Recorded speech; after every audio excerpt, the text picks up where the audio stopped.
जी, मैं हूं मलिक शोएब और आप देख रहे हैं उर्दू इंटरनेशनल। मैं इस टाइम इस्लामाबाद पिम्स हॉस्पिटल में मौजूद हूं, जहां तकरीबन बताया जा रहा है कि जो जुमे की नमाज में तरलई माँ बारगाह में जो धमाका हुआ था उसमें तकरीबन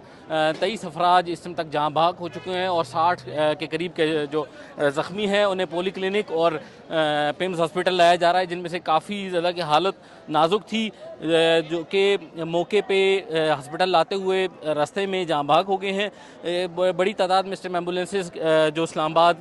में लाई जा रही है और बताया जा रहा है कि इस्लामाबाद में इस टाइम एमरजेंसी नाफिज कर दी गई है। और ये जो तरलई के में इमाम बारगाह थी उसमें ब्लास्ट हुआ था, जिसमें तकरीबन अभी तक पुलिस के मुताबिक 23 के करीब अफराद जहाँ भाग हो चुके हैं। और ये आप देख सकते हैं कि इस टाइम इस्लामाबाद पिम्स में आवाम का बहुत ज़्यादा इस टाइम रश मौजूद है, जो कि अपने लवाहिकीन के पीछे इस टाइम भागते हुए इधर पहुँचे हैं। और इस टाइम इस्लामाबाद पिम्स में इस टाइम खून की